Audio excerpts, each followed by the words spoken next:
আসসালামু আলাইকুম। 50% বেসিকে দশম গ্রেডের একজন কর্মকর্তার 2015 এর পে স্কেল বনাম প্রস্তাবিত পে স্কেল 2026 এর তুলনামূলক বিশ্লেষণে আপনার বেসিক কত হবে, অর্থাৎ বর্তমান বেসিক কত হবে এবং অন্যান্য ভাতাসহ টোটাল বেতন কত হবে, আজকে ভিডিওর মাধ্যমে সেটি দেখাবো।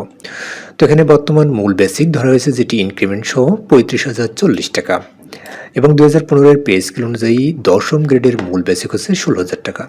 আমি এখানে আপনাদের একটু দেখানোর চেষ্টা করি। এখানে দশম গ্রেডের যে মূল বেসিক 16,000 টাকা এবং যেটি এখন ধরা হয়েছে 35,040 টাকা, এটি কিন্তু কয়েকটি ধাপ পরে কিন্তু এটি চলে আসছে 35,040 টাকা। তো এই দুইটি ধাপের পার্থক্য দাঁড়াচ্ছে হচ্ছে 19,040 টাকা, অর্থাৎ দুই বেসিকের যে পার্থক্য বা ইনক্রিমেন্টের পার্থক্য। এখন প্রস্তাবিত পে স্কেল 2026 অনুযায়ী মোট মূল বেতন হচ্ছে 32,000 টাকা, যেটি প্রস্তাবিত, এবং ইনক্রিমেন্টের পার্থক্য দাঁড়িয়েছে 19,040 টাকা। তাহলে এই দুই বেতনের অর্থাৎ মোট মূল বেতন 51,040 টাকা। এখন এটি প্রস্তাবিত পে স্কেল 2026-এর কোনো ধাপে পড়েনি। দেখুন, এখানে প্রস্তাবিত পে স্কেল 2026-এর এখানে কোনো ধাপে কিন্তু 51,040 টাকা নাই। এর পরবর্তী যে ধাপটি আছে 52,180 টাকা। সুতরাং এর পরবর্তী যে ধাপটি আছে 52,180 টাকা, এটি কিন্তু প্রস্তাবিত পে স্কেল অনুযায়ী মূল বেসিক ধরে নিতে হবে। এখন নতুন বেতন কাঠামো অনুযায়ী বর্ধিত মূল বেতন হবে তাহলে 52,180 মাইনাস 35,040 টাকা, যেটি আমরা ইনক্রিমেন্ট সহ এখন বর্তমান মূল বেসিক।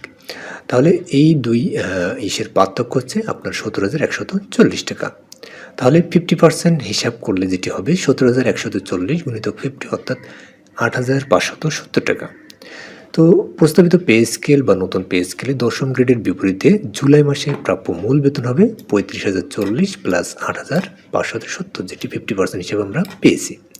তাহলে এই দুটি যোগফল হচ্ছে 43,610 টাকা। এর সাথে বার্ষিক ইনক্রিমেন্ট যেটি আছে 5%, অর্থাৎ 52,180 এর 5% যেটি হবে সেটি কিন্তু এর সাথে যোগ হবে, অর্থাৎ 43,610 প্লাস 2,609, অর্থাৎ এইটির 50% বা এই 5% করলে যেটি হবে 2,609 টাকা। সুতরাং জুলাই 2026 মাসে প্রকৃত ধার্যকৃত যে মূল বেতন, অর্থাৎ যে বেতন কাঠামোর 2026-এর অনুযায়ী ধার্যকৃত মূল বেতন হবে 43,610 প্লাস 2,610 টাকা, অর্থাৎ 46,220 টাকা।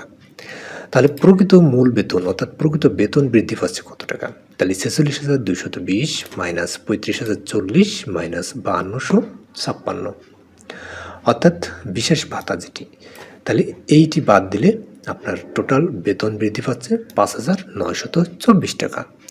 তো এর সাথে আপনার বাড়ি ভাড়া ভাতা, চিকিৎসা ভাতা, শিক্ষা ভাতা এবং অন্যান্য প্রাধিকার অনুযায়ী যে ভাতাগুলো আছে সেটি কিন্তু যোগ হবে। তো এই 5,924 টাকা কিন্তু আপনার প্রকৃত যে বেতন, অর্থাৎ পে স্কেল 2015 এর থেকে 2026-এর তুলনামূলক বিশ্লেষণ করলে যে টোটাল বেতন বৃদ্ধি পাচ্ছে 50% হিসাব করলে সেটি কিন্তু 5,924 টাকা।